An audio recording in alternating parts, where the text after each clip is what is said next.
Latest crypto and NFT news. $ARG fan token fails to go up despite Argentina winning the FIFA World Cup 2022. Argentina is the ultimate champion of the FIFA World Cup Qatar 2022.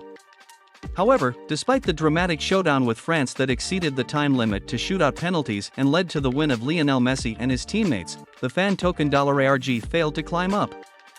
Along with NFTs, fan tokens have become quite common in the sports industry.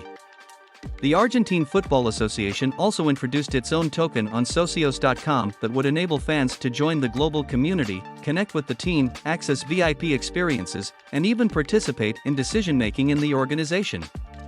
$ARG started off with a good year as people bought the fan token. Its price peaked at $8 in November. But when Argentina lost against Saudi Arabia, the rates dropped drastically to the lowest lows. The team did advance into finals, but the token remained in a bearish pattern. Visit our website for more news.